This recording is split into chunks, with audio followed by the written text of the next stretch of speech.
Well, everyone, I'm really glad you're here. Again, my name is Bill Fanning. I'm part of the team here at Talk. And this is one of our weekly discussion forums around modernizing talent sourcing. And excited for today's topic. We've got some great speakers. This event is sponsored by Recruitbot, and I'm going to turn it over really quickly to their CEO, Jeremy Schiff, so we can share a little bit more about today's goals. Hi, everyone. Glad you can join us today, and welcome to our webinar. So this is Modern Talent Sourcing. Are you keeping up? I'm Jeremy Schiff. I'm the founder and CEO of Recruitbot. Recruitbot's an AI-driven platform transforming how companies find and connect with top talent. The talent acquisition landscape is really rapidly evolving, and traditional recruiting methods alone just aren't cutting it in today's market. So today we're going to talk about a bunch of different new strategies and expanding candidate access channels so you can help stay ahead of everyone else. We're fortunate to have a panel of industry experts who's going to be sharing insights on the latest trends, tools, and techniques in talent sourcing. I'm really excited for everyone who's on the panel and joining us today. And I wanted to thank you also for joining us. Excited for the conversation. So handing it back to you, Bill, from Top Talent to lead us through this great conversation. Well, welcome. So the first thing I wanted to do is give everyone an opportunity from the panelists to introduce themselves.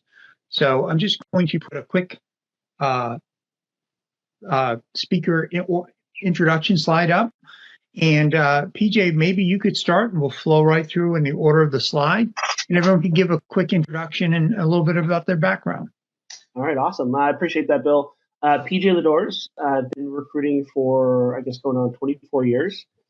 Spent 8 years on the agency side, and I guess the last 16 or 17 years in-house. Worked for large companies, small companies, consulted with early stage startups to, a couple of the FANG companies.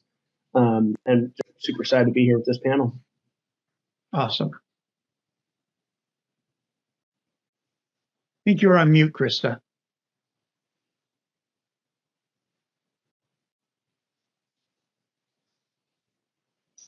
So why don't we jump over to Dean really quickly, because he can do a quick introduction while Christa gets her microphone over. You're not doing it, PJ? You want me to run with me? Guys, no, PJ.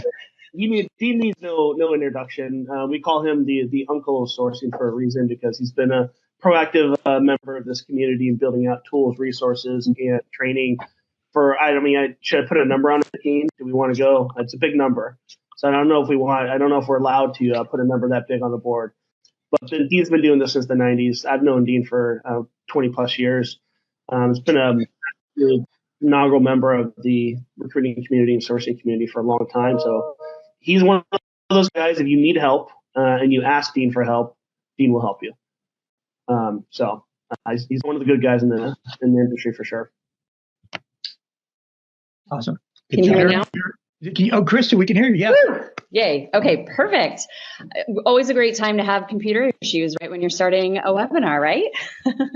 My name is Christa, and I'm one of the co-founders of Talent Collective. We are a community for women in the talent acquisition space. We've been around for a little over a year. We have in-person events and a lot of virtual events, a mentorship program, and more. I personally am actually a customer of Recruitbot, so really, really excited to be here today. I've been in the recruiting space for a little over 15 years. About 13 of that was in agency, and then I recruited and was head of people at a small startup, a tech startup, for about a year and a half as well. And now I do fractional recruiting. So pleasure to be here. Thanks for having me, Bill and Jeremy. Yeah, thanks everyone for joining. I'm Jeremy. I'm the CEO of Recruitbot. Started my career getting a PhD in applied AI and machine learning from Berkeley.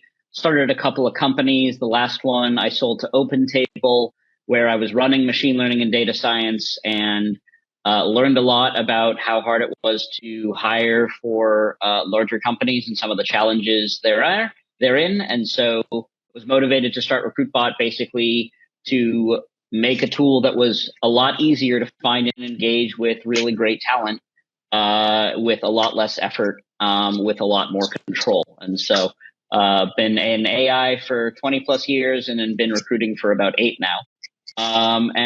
Yeah, it's great to see everyone's friendly faces. Absolutely. Thank you, everyone, for introducing yourselves, and I really appreciate it. So we wanted to stop for a quick second. When we started putting the panelists discussion together, came up with about 10 different topics that we wanted to talk about. We're going to put them up really quickly in a poll. And what I'd love everyone to do is pick the top 3 that are most interesting to them. And the reason for that is it allows us to focus on things that are important to you, and along with the things that we're prepared to talk about. So, Norma, if you could put that up, that'd be great. And then everyone can take a quick second to answer it.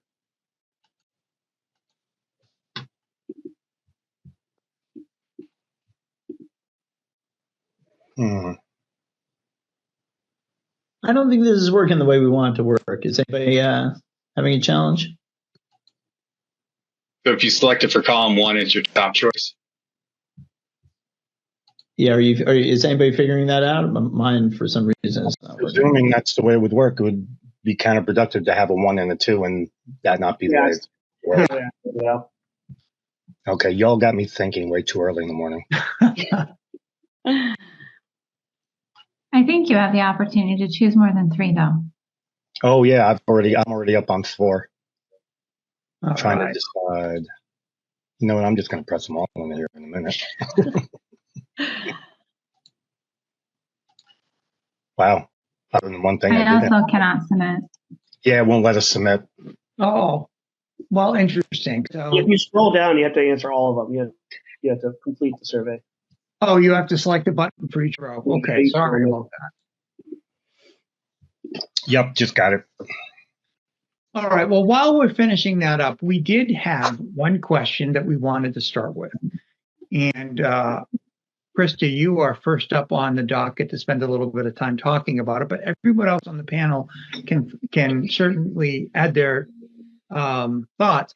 And then if anybody, as we go through this, has any questions, just raise your hand with the raise your hand function so we can be aware of it and make sure we come back and spend a couple minutes to answer whatever your thoughts were.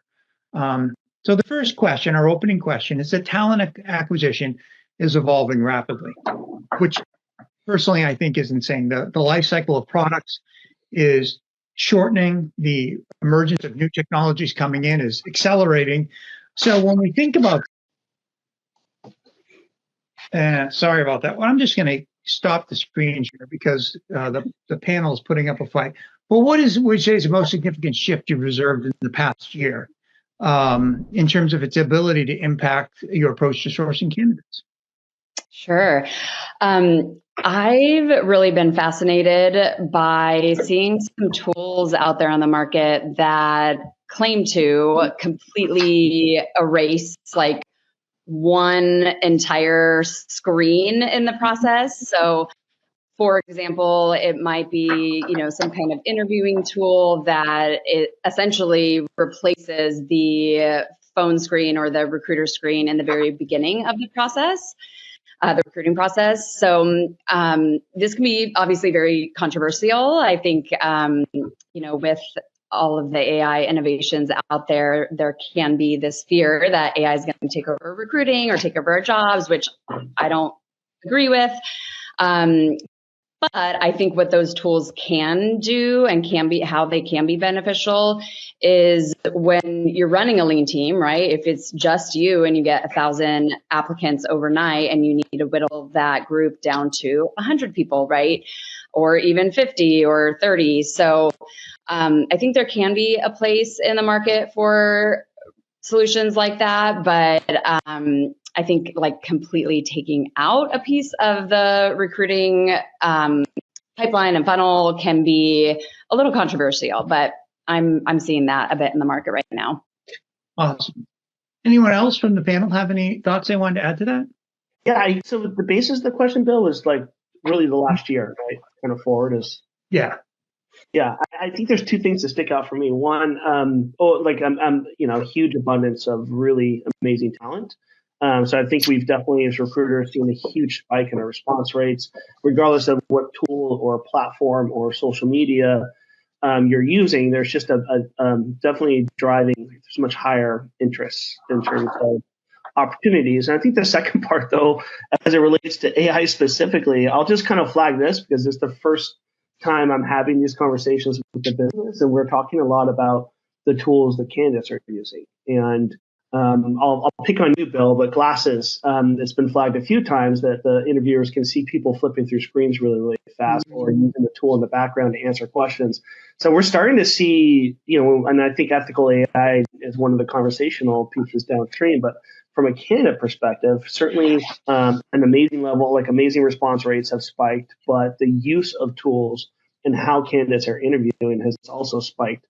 So it's going to be an interesting, I think, couple of years as we sort through a lot of the AI stuff. But as the interviewers, we have to actually now be trained to catch that stuff. No, that's kind of, I feel like that's a last year type thing, right? Absolutely.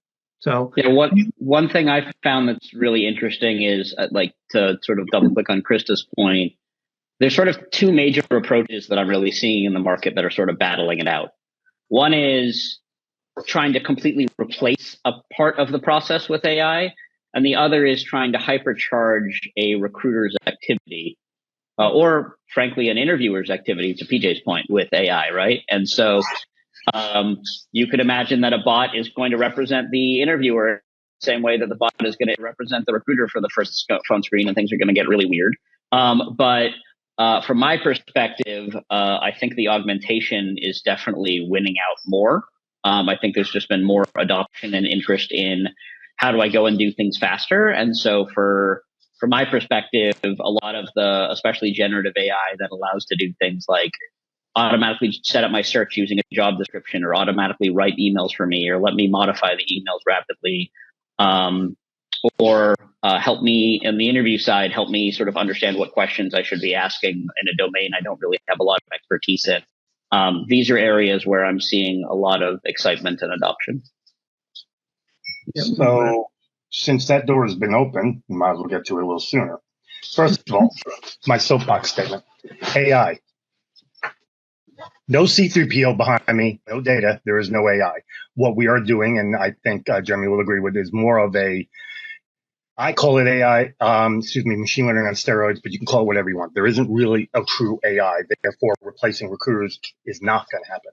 What is going to happen, though, is recruiters are going to learn how to be able to do certain things faster, learn how to spend less time on the more mundane things. Example, writing a job description. You could write a job description for a job developer. Now, keep in mind, and we will still call it AI, just because it writes it doesn't mean you say, oh, well, the AI wrote it must be perfect. It will not be perfect, so you need to read it. A lot of developers I know right now who have companies using AI to write code are saying we're doing more testing than we are actually writing now. We're testing the code it's writing and having to make changes because it's not perfect. It's just not. But it does do a lot of the more mundane parts of it. If you're asking it to write code to get the 6 integer from the left and the 10 integer line. Sorry, I'm a coder. Or it can be done in 10 lines of code. The AI will do it in 12, and you're going to have 2 lines of code that you really don't need, but that's what the AI is going to do. So people fearing it's going to take their job, no, it's going to make your job easier in some ways. Make it harder in others because you're going to have to look at a resume and say, now, did they really write it or did AI write it? There are tools out there that will tell you if AI wrote it, by the way. And when you interview, if you're going to do it yourself, which I'm not a big proponent, recruiting is part of HR. The key term in HR is human, not AI, human resources. You can glean a lot by doing your own interviewing and talking to people. I always watch them and listen very carefully. If I hear a whole lot of typo while they're talking to me, I know they're looking up the answers. It's not hard to figure out. If they're wearing glasses, you can usually see in the reflection of the glasses. You can tell by their eyes. I mean, there's ways to do it. So I see AI as a way of helping us, making it so we can handle more. Maybe now recruiters can handle the 100 recs that some have to handle, whereas before they couldn't. But it's not going to replace us. There's just too much of what we need to do that cannot be based on AI. We have to deal with the human condition, and there's no machine out there yet that can completely accurately predict the human condition because we have emotions, and without so that's it. Now I'll get off my soapbox. Well, Sorry. I appreciate that.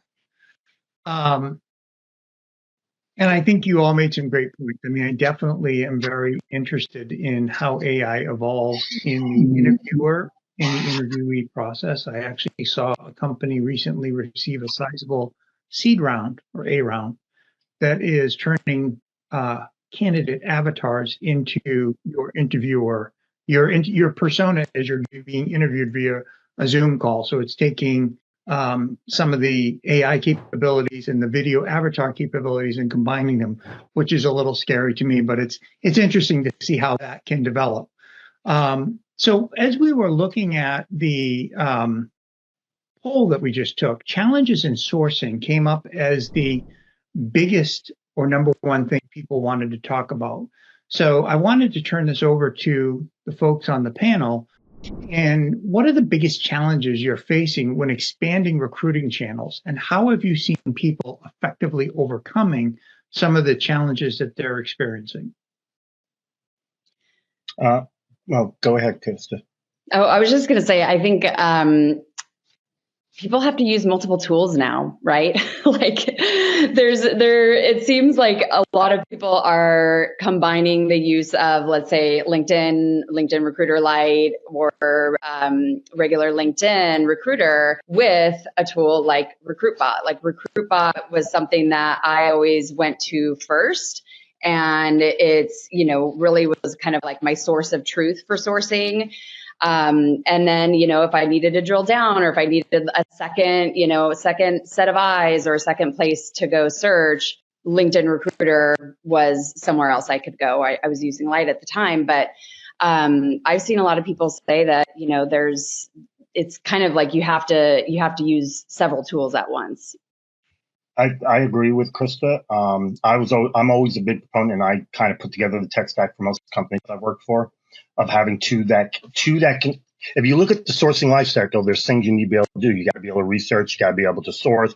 You got to be able to extract the information. You got to be able to enhance the information. You want to have two tools at least that can do each of those. And the reason is very simple. If you have one tool based on AWS and another tool based on someone else, and AWS goes down, what are you going to do? Tell your manager you can't get your job done because the tool's down? They're going to say you're fired. And so it's very important that you do have two tools. But more important than that, even, you need to make sure you learn the basics: Boolean, natural language, and semantic. As long as you know those, you don't even need, I'm going to regret saying this, but you don't even need LinkedIn Recruiter. You can X-ray into LinkedIn Recruiter and find more than you can find in LinkedIn Recruiter.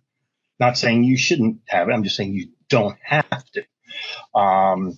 And so I think it's important you learn the basics. My son's a recruiter, and first thing I taught him was the basics first. Then I let him figure out the stack that works best for him for what he looks for. But I agree. If you have the right tools and you have the right basics, there shouldn't be anything you can't find. All you got to do is start thinking, and not thinking like a recruiter. Think like the candidate you're trying to find. Just because you're recruiting, you think, well, they're on LinkedIn. No, 60% of the people on GitHub are not on LinkedIn. So that's a bad assumption. There's 600 million people on LinkedIn, supposedly. There's 3.5 billion on Facebook. So that tells you not everybody's on LinkedIn. Think like the candidate.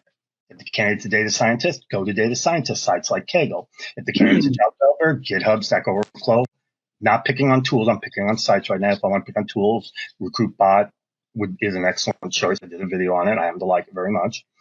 So that's what I'm thinking. It's not a problem as long as you're thinking like the candidate and you're willing to use the different tools and methods, and you know the basics. Yeah, I agree with everything been saying that they're both saying, Bill. One, you need tools, but you can't be 100% reliant on tools, right? Tools fail, or you need a variety of tools.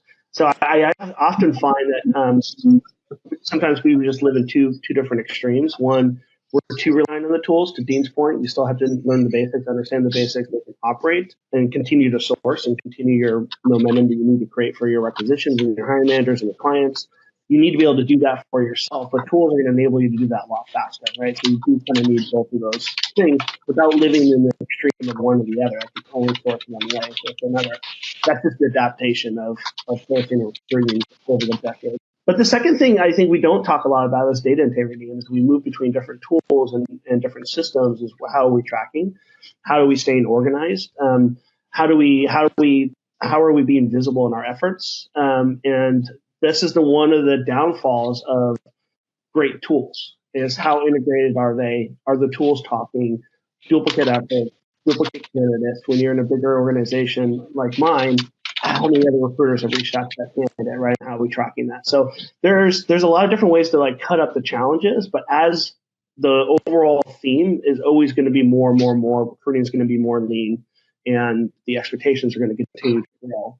That's the evolution of the job. I think most everybody here probably agrees that's the direction we're going versus removing a recruiter from the equation is going to be higher expectations, and you're going to have the ability to do a lot more in the future. My thing is going to be, are we teaching people to track that, stay organized, and are we still focused on data integrity so the system itself doesn't fall apart? No, that's great. And yeah, from my perspective, not only can these tools sort of give you redundancy in case one goes down, as Dean was describing, but also these tools have like very different capabilities and ways that they think about the problems, right? Like LinkedIn is going to give you certain data about candidates, like maybe they know an event that someone went to or something like that, as opposed to recruiter is going to be something like Recruitbot would allow you to find someone who is a specific DEI group that you care about, or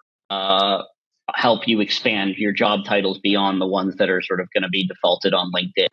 Similarly, when you're reaching out to people, if you're going to go and reach out to a recruiter and try and hire them, well, a lot of recruiters live on LinkedIn. So using an in-mail is pretty effective. If you're going to go and reach out to engineers, you probably want to use something more like email or social, as Dean was sort of alluding to, because that's where they live and that's where they're going to go and sort of find candidates. So the sort of notion now that there's one tool to rule them all, which used to be LinkedIn, is sort of rapidly shifting as the sort of battle for talent, especially the top talent, is becoming more and more of a big deal. But also a requirement, as PJ alluded to, is you need these tools to be able to talk to each other, whether it's, and most of the time we're seeing this as the ATSs or a CRM is the sort of choke point, if you will, where that's where all of the candidates that are engaged with are all in one spot. And you need all of the systems to be able to talk to and understand that, so you can not have 3 recruiters reaching out to the same candidate within a week or something like that. That can be really problematic. So you need to make sure that you have a tool that deeply links into the ATSs to help with that stuff. I'd like to highlight too, I am also a proud user of Recruitbot. So a lot of the features that we're talking about, there's Recruitbot already kind of solves a lot of these things. So I'm happy to be here with Jeremy. Awesome. Guys, I just put my email in the box for anybody because I saw a bunch of questions. If you guys got questions about finding contact info, about using Recruitbot, since like I said, I did a video on it or anything, email me and we'll get on a call. I'll spend time and show you whatever you need, whether it's finding content info, using Recruitbot, sourcing, X-raying, whatever it is. That's kind of part of what, at least what I want to do. I want to help, everybody. So just so you know, it's in there. That's all, folks. Meet Arby. Arby's in charge here at Recruitbot and is here to help you find more qualified candidates faster than you ever thought possible, sourcing from a database of hundreds of millions of candidates. And better yet, Arby finds the best people for you by using machine learning to understand what all of your favorite candidates have in common, finding the best prospects for your company and your roles, ultimately getting you to ideal candidates 5 times faster. Plus, we make engaging with candidates easier than ever. You can message all your favorite candidates at once with automated and personalized drip campaigns.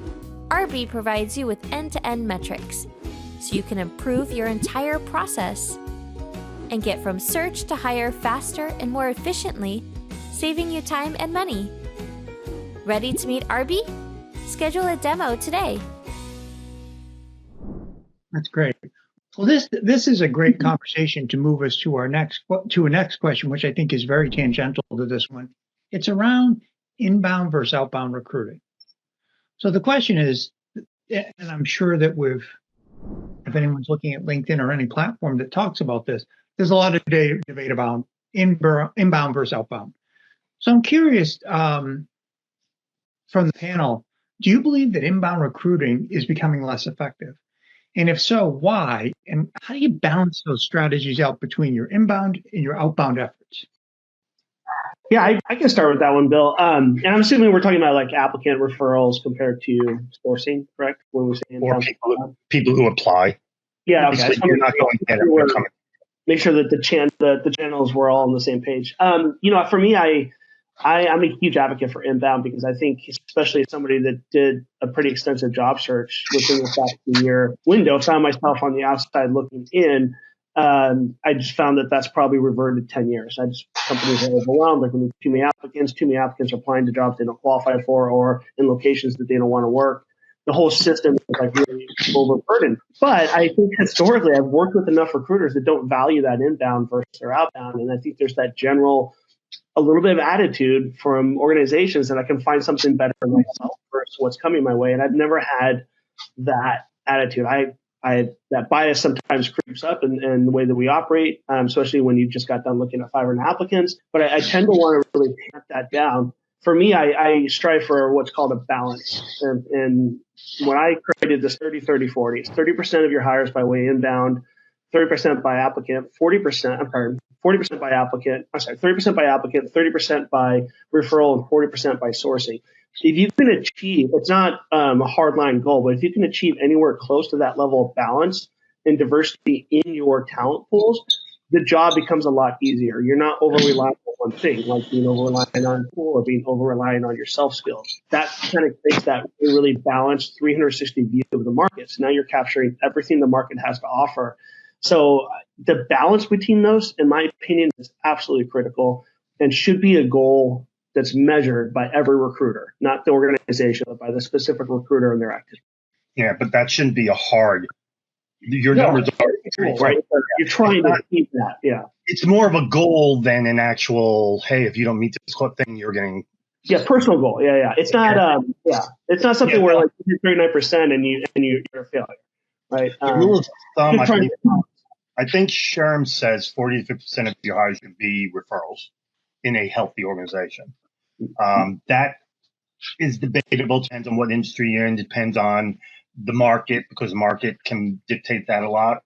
I think a lot of people get frustrated with people who apply because you'll see people like you'll see a large percentage that apply to jobs that really they probably shouldn't be, but they're saying, well, yeah, I think I can do that. And they get very frustrated with it. I know some of the recruiters I work with do. And I usually tell them, you know what? You might get 10 frogs, but all you need is one prince, and it's worth it. Mm-hmm. That's my view on it. Take a few. It's not hard. If you've been doing it long enough, I can get through a resume in a couple of seconds and tell you if the person deserves a more thorough look. So if I have 100 people look at that, I get through that in 20 minutes and be left with 5 or 6 that deserve more attention. So, I guess it depends on how quick you are. And there are tools that can help you do that. Look for the right buzzwords. There's tools that will even look for enough information to know if they really can program in Java. Yeah, I was going to go off of that point, Dean, talk about inbound not necessarily being less effective, but I think you have to have the right tools to be able to screen all of those applications because, again, you're going to get such volume. So I've seen tools like Find or Conversa that will really help narrow down the pool. There's also ATSs out there where you can do really effective sourcing within your ATS. But again, I think you have to have the right technology to be able to filter through those 1,000, 2,000 applications or referrals. Yeah, the market's getting pretty weird for 2 reasons. One, obviously, there are a lot more applicants per position, but also I don't think people realize how many people are starting to use tools to go and on the candidate side to help them scalably go and apply to 500, 1,000, 2,000. Like it's getting pretty nuts. Like I know lots of roles where they're like at companies that we're supporting where they used to have 200 applicants for a position and now they have 3,000 and they literally turn it off after 48 hours because they're like, this is crazy. We don't know what to do. I think something that's also interesting and a little unintuitive and getting back to those sort of benchmarks that Dean and PJ were talking about is that oftentimes people will be like, well, I have 3,000 people that applied to a position. Why would I ever go and do any sourcing? Because all of the candidates are right here. And the thing that people forget is in a market like this one, where there are a lot of people applying, the response rates are also tremendously higher than they were, let's say, 2 years ago for the exact same position. So now, if I can reach out to 20 people and build a pipeline of 5 or 6 really interesting people that I've always wished I could talk to, now is actually a pretty unique time to go and do that. And so making sure that you do have balance and you are still proactively sourcing, it actually can be more, we've done some funny studies that it can be more time efficient to reach out to 100 people that are excited about than it is to read through 3,000 people on resumes, unless you're, again, a world expert like Dean who can go and do it in 6 seconds or something like that. It just takes most people a lot of time. And so it's just pretty unintuitive, because you're like, oh, look, there are all these people that are active and they want to talk to me. And that's true, but you have this opportunity to like go and engage with people in a way that wasn't really true. And it's a pretty unique opportunity in the market right now. Mm-hmm. So while we're talking about tools, there was a great question in chat. I just wanted to stop for a second and bring it forward because I think it's really interesting. Unfortunately, I moved it down. I copied and pasted it, so I didn't take the person's name with it. But they're finding that they're using a lot of tools and to source candidates or find a way to get leads to connect. But not all folks are always on LinkedIn. So, or respond or check emails. So they're wondering, when we're looking at these tools, what are some of the other capabilities or some of the other tools that should be considered help expand beyond being a LinkedIn-centered recruiter? Yeah, so we see a lot of different things depending on sort of what style and tactic people want. So typically there's sort of 3 major ones, right? There's InMail, which people are used to a lot. There's email, which will often get very different response rates for different demographics. And I know it's a little controversial to some people, but phone still works incredibly well for some of the harder to fill roles. If you're good at building rapport rapidly with candidates, oftentimes that'll open things up. There are also sorts of alternatives. Something that we're always striving at RecruitBot is to sort of understand all the social media that a specific candidate's attending. So if you find someone that you're really excited about, send them a message on Instagram or Facebook or Twitter or something like that. It's amazing how many responses you'll get there. And it's also an area that like other recruiters aren't bombarding the candidates with, right? And so if you're like, hey, I really wish I could have gotten a hold of this person, but email and LinkedIn didn't cut it, going after social media or picking up the phone can be pretty transformative. And it's something that I've seen be pretty addictive to people once they see the product of it. But a lot of people are really reluctant to start that way for whatever reason. If you're going to do that, make sure you try to find a way to personalize a little bit. Oh, 100%. Yeah, don't just say, hey, I saw your, come up with something. I'm going to give you guys a good example story. I'm not going to mention the name of the company I work for. There was a guy everybody was trying to get to reply to them. He wouldn't. They finally asked me, and I did a little research on him, found out that he's been to several Comic-Cons, comic book conventions. I'm a nerd. I like comics. And so I reached out to him purely about that. And we started talking about comics. And then he goes, why am I getting so many emails from people at your company? I go, let me check. I already knew, but I pretended to check like I was looking at my ATS. And I said, it appears people think you're a good thing for a good match for the job. Long story short, he started 2 weeks later. But why? Why would he reply to me but no one else? Because I didn't talk to him about the job. I talked to him about something that was important to him and personalized. And luckily, it just happened to be something that I like too. So you got to personalize. And there's always a way to personalize it in some way, shape, or form. And if you can't personalize it, try to appeal to their ego. Another company I worked for, I used to put, are you the Michael Jordan of developers? Now, Michael Jordan is arguably the greatest basketball player ever. I basically asked, are you the greatest? You'd be surprised. I got a 90-something percent reply rate. Now, out of the 90%, about 70 of them were interested just because I appealed to their ego. And then it was a bit of a challenge as well. So personalize or find a hook to get them, but don't be, hi, my name is so-and-so. I work here and I have a job for you. They don't make it about them. What's in it for them, not what's in it for you. That's it.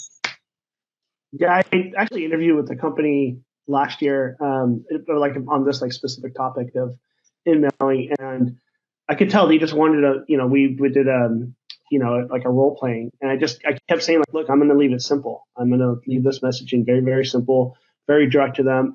What they wanted was like 3 paragraphs on why this opportunity was great. Like, I appreciate what you're trying to accomplish there, dear founder, not a recruiter, but that's not going to work with majority of the market, right? It's not a sales pitch. It's a connection. Sales pitch happens throughout the process. We sell at every stage of the process. But right now, we're just trying to create engagement and connection. And I think you have a lot of pressure from a lot of non-recruiter leaders that like want to see like much more like content or an essay written about how great X is. But to Dean's point, man, I just keep this super simple right to them. Yeah, I think that just from an outsider standpoint, there's a great opportunity to borrow from proven sales processes that work effectively well in getting people's attention. Dean nailed it to make it about the person you're reaching out to. If you write 3 paragraphs in an email from a sales standpoint, you're going to have a very poor performing email. But if you write somebody positively, they respond. The other thing you need to keep in mind, a lot of people are getting these emails on the phone while they're moving. So if your subject line's too big, they either will delete or just not read it until somewhere later, or they'll forget about it. And if the message is too long, and a lot of them will also have one of these, I got to be careful. I have one in my room, like, okay, Google some, read it to them. So if you write it at a PhD level, that thing ain't going to read it very well. You got to keep it. Statistics say 6th grade level to make it read properly. So there's 2 acronyms: KISS, keep it simple, stupid, and with him, what's in it for me? And the me is the candidate, not you, the recruiter. If you just keep those 2 in mind, you should do pretty well. Yeah, that's awesome.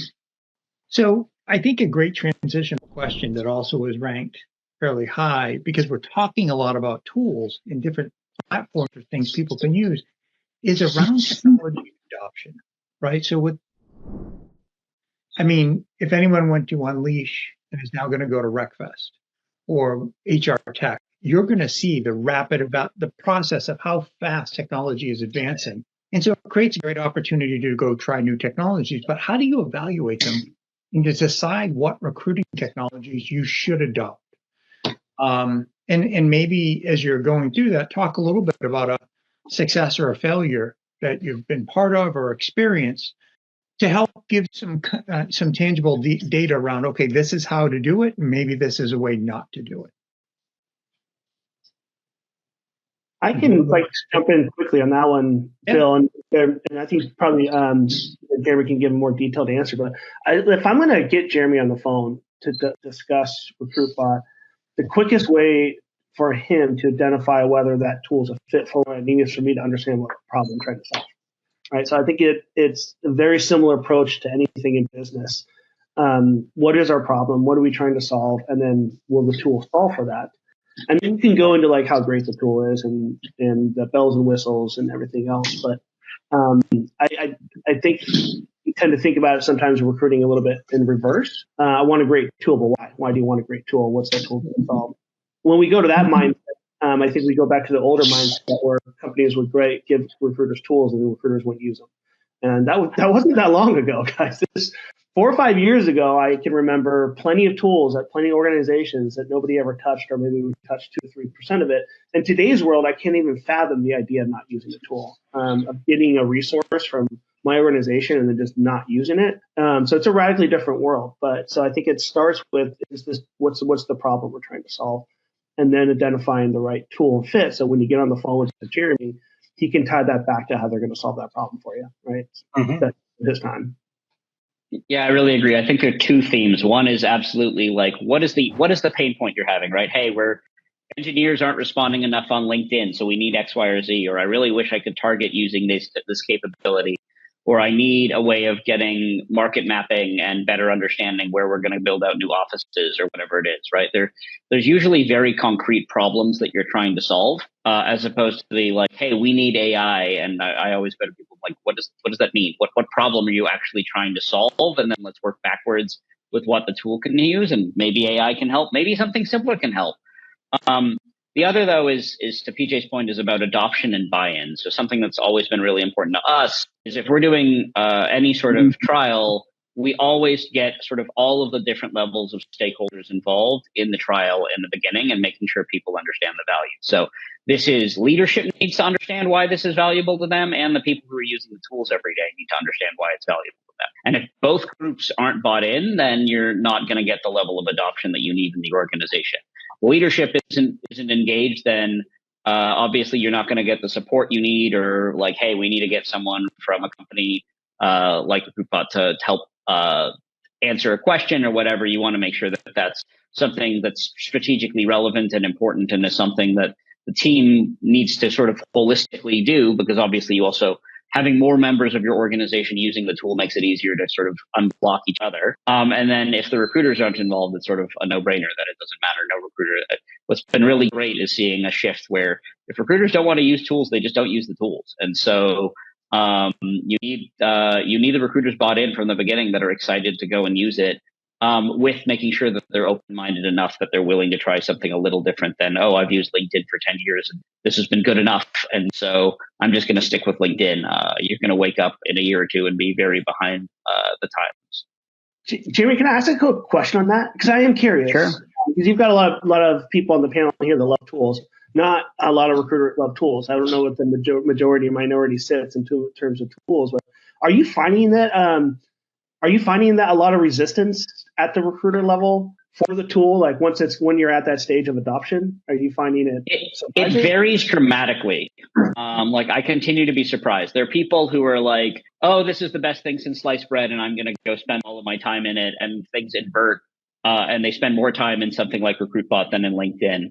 And there are other people on the other side of the spectrum that they try Recruitbot for a little bit, and then they're just so ingrained in their like day-to-day patterns of, oh, I've got to get through reviewing 400 emails or 400 inbound applicants, and I need to reach out to people, and I'm used to reaching out to people on LinkedIn, so I'm going to reach out to someone on LinkedIn, even though like I know that I bought Recruitbot because I want to be using email, for example, to reach out to people and not emails. And so sometimes it can take a little bit of like,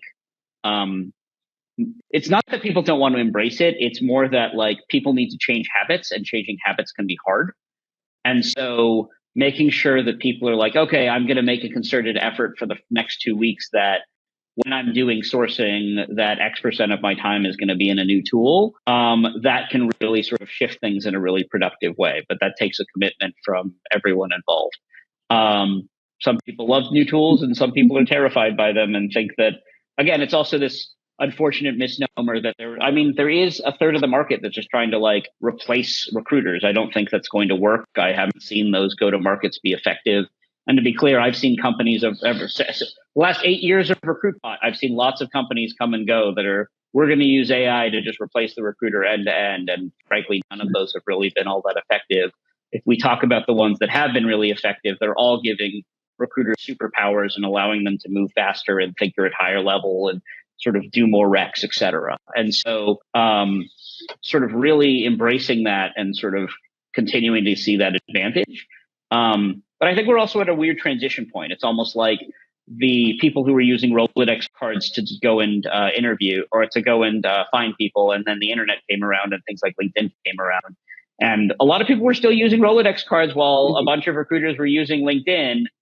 And the Rolodex people aren't really around anymore because the sort of magnitudes of efficiencies were so different for the sort of people that were on LinkedIn. And we're starting to, I think, see that revolution again, where you're going to wake up. It's not bad enough now, but I think in another 2 years, you're going to wake up and you're going to say the gap between these AI-driven tools that are augmenting recruiters allows me to literally satisfy like 3 times the rec load of someone who was doing it the old way. And the nice thing is that means you can command more salary and all those sorts of wonderful things as a recruiter, because, hey, I'm doing 3 times the work, pay me double. Like that's a pretty reasonable win-win for everyone involved. I don't think I've won that conversation quite yet, Jeremy, but we're working on it. I'll help you on your pitch. We'll keep working on it. I'm happy to help. Awesome. No, I mean, that is super helpful. I think more, right? We talked about it at the beginning, like what's changed this last year, where more teams are going to continue to run lean. And it's, you have that kind of that in the back of your head, and you're thinking, okay, I am more efficient. My activity is much more optimized. I can scale much better. But in a sense, the job is easier and harder. And that's just recruiting. It's always been that way. There's always been whatever we can do more, whatever tool we get or automation we add to our life or some framework that we plug in allows us to continue to do what we do faster. The business is going to ask us to do it faster, right? And that's just the nature of the job. It's the evolution that's never going to continue or stop. So is our job easier? No, it's harder. We have a lot more tools that make the harder parts easier. Yeah, I think the innovation is accelerating, and I think that's actually the challenge, right? So it's like, what tools do I invest in, and where do I spend my time to get better? Because I think it's less. I think it's more. There's more opportunity than ever to go and be a more effective and faster recruiter, but you can't obviously go and try 30 different tools to go and work out. You've got to make educated guesses about which ones to go and invest in. Yeah. One thing I'll add real quick is I think the company's customer success and account management plays a huge role in adoption. And Jeremy, I think that's one of the things that your team has done so well. My man, Daniel, is like my guy. I can't tell you the number of times I was in such a pinch and like couldn't figure out a role or, you know, any, whatever the case was. And, you know, he basically was like my right-hand person. Like, so one, I'll say vetting, you know, like, do they have a good customer success department? Do they have someone who can like get back to you right away if you need help with the tool? And then second, I think we talked about this a little at the beginning of this conversation, but not every tool is right for every company. One example I'll give of that, this isn't a recruiting tool that I use, but for our community, when we launched Talent Collective, we started out with one community platform that within 2 months we realized was not the right platform for us. And I don't think we really considered where we were right then in time, but we weren't considering where we were going. So that's the other piece, is like, what is your growth trajectory, right? Like some solutions out there are better for small businesses and some are better for large businesses, for example. And so vetting that in the process, and then also coming to terms with, okay, where are we headed as an organization, and is this the right tool for me? I think one thing real quick that was brought up earlier, as it relates to tools and adopting or not adopting them, using or not using, you know, nature has this thing, adapt or die, and it's the same thing for recruiters. If you don't want to use tools, that's fine, but you're not going to have a job very long because people are, and they're going to be more productive. As far as finding the right tool, that's when companies, like one I have, should rely on certain people who have been around a while and understand the pain points, understand the life cycle, and understand what you needed to do, and let them take the 100 or so tools that can do it and whittle it down to 2 or 3 and then present to make a decision. When I joined the company I'm at now, we had 350 LinkedIn recruiter license. We now have 50. And that's because there were tools available that were less expensive and did a better job. But they needed somebody that had that knowledge and could do all that analysis and hand it over. That's all. Yeah, no, I think that's great. So one area that was brought up in chat, and I think it relates really interestingly to this tools discussion, is integration. So I know from my time in TA and HR tech, some of the best ways to solve problems fall apart when the best-in-class system can't interact with the ATS system, or share data, or require, you know, there's a myriad of challenges that can happen from that lack or of integration, or having a poor integration. So I'm curious in that perspective, how you look at the tools, because you could find a phenomenal tool that's going to solve your problem perfectly, but it's not going to fit in your tech stack. So how do you measure and think about that as you're looking at what's out there? And maybe, Christa, if you could start, and then we can walk through and just focus on that as you're thinking about new tools. How does integration play a role? Yeah, I mean, I think that's kind of the key to adoption, right? So, and going back to my comment about the team at the company that you're looking to integrate with, how much support are they going to give you, and what kind of support do you need, and vetting that in the very beginning of the process, I think, is critical. Kind of seeing the bigger picture before you dive in and get going. That's great. I can say, like, integration is, if you have it, I think integration is definitely a huge priority when thinking about tools. If like a smaller company, you have Greenhouse, you're going to want that tool to integrate with Greenhouse and have all activity captured in Greenhouse. Larger companies, we tend to operate between different systems that don't speak together, so integration isn't even a factor. And it should be the opposite. You would think one would be more wild, wild west than the other, but in my experience, typically the bigger the company, the more you tend to organize outside of the ATS. You kind of, and I hate the word, but you create your own second ATS to stay organized in between your systems anyway. So plugging in a tool doesn't add or take away from that already. But if you already are integrated, if you have a great system, then the tool itself, you don't want an outlier. You don't want to create that first outlier. A lot of it depends on the tool too. A lot of them aren't hard to integrate. If you're talking about going from like Recruitbot to a ATS or a CRM, that's really not usually that hard. Most of them have an API. All you're doing is searching one, downloading info, and putting it into another. It's not that hard to do, and then it's a simple API usually can cover that. If it's cool, like finding contact information, that's all it really does. That becomes a little bit more problematic, especially if you're in a company where security is very big, because a lot of those tools go to places that may not be the best to go to find the contact info. So a lot of it's going to depend on what the tool is, and then what are the capabilities of the system you're trying to hook it up to. Most ATS and CRMs allow CSV uploads. So you can create an API to do that, to just take this, put it over here. And so that can be automated. So a lot of it depends on the type of tool you're looking for. Yeah, my experience is people actually think about the problem backwards. That they think about integration first and process second, when what they really need to do is think about it the other way around. So they need to say, this is my process now. This is how I want this other tool to go and integrate with what I need to do. And so these are the steps that I will take to make sure that the data between these systems sort of reconciles. There are many ways to solve this problem. I've seen it with direct integrations. I've seen it with CSV uploads like Dean is describing. I've even seen it with indirect things like, oh, well, you already know the LinkedIn candidate, and so I can go to LinkedIn and then use the ATS's like LinkedIn plugin to know whether or not a candidate's already in the ATS. So they're like different levels of, if take PJ's scenario where you're in a huge company where you're not allowed to go and connect those systems directly, that sort of indirect solution can be really helpful.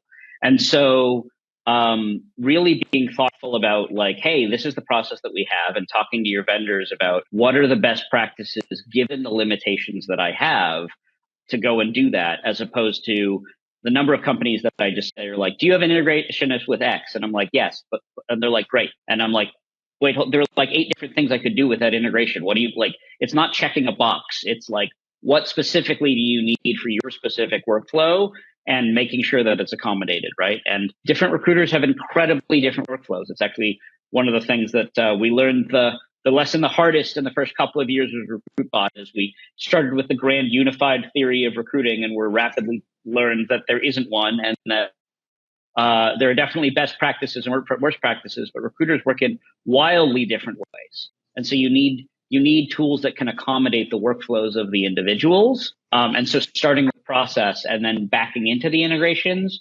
at least we found, is more effective for getting adoption. Awesome.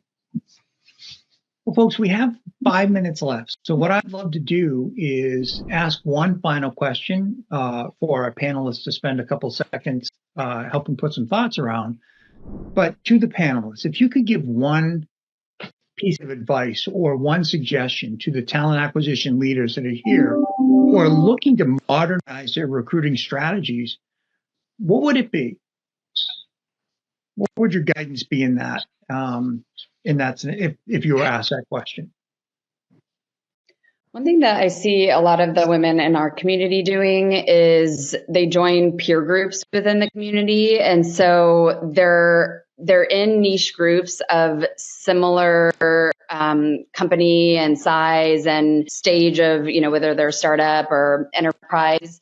And so they can all talk to each other and get advice from each other on what's working and what's not. And so I think that's really effective. Or even like solo recruiters, right? Like they're going to need a very different suite of tools than, a larger team. So they all really find a lot of value in that and talking to their peers. I'll say just two things, Bill. One, for two different reasons. One is like practical advice. The other one is I'd like to see TA leaders get back to no. And I think the tech recession was driven from a lot of different factors, but there were too many layoffs the last 2 years. Organizations that didn't hire correctly. Overhiring is an incredibly atrocious excuse to lay off. Right? That should have never happened. It should have been solved much, much later. So I think getting back to the art of no, having TA leaders stand tall in those executive meetings and really be that voice is missing, in my opinion, in the last couple of years. I think we got a little bit soft at that at some layers. And then probably the second part is I think about how we're going to continue to innovate. I think about the balance. So treat your balanced activity. You have referrals, you have applicants, and you have source. Every single one of those requires a separate strategy and different tools.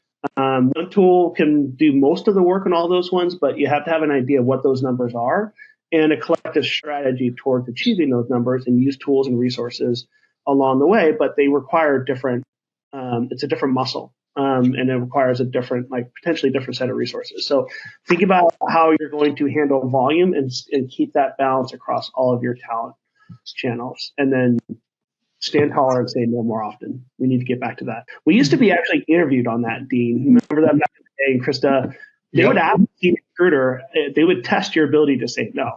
And I think we've moved away from that the last decade. I'd like to see that. I got asked to write a Boolean string. I got up and walked out by a person that had been a recruiter for 5 months was asking me how to write a string. And I just got up and walked out. The manager caught me, but I didn't take the job. But Steve's never had a hard time with no, that's for sure. Yeah, I think one thing, and I've been a manager, I've been director, I've done all that. The one thing I think there's an old saying about walking a mile in someone else's shoes. I think every TA leader, at least one day a year, should go back to being a recruiter or a sourcer, because I think they forget what it really is like. And therefore, when they make decisions without remembering what it was like to be a recruiter, to be a sourcer.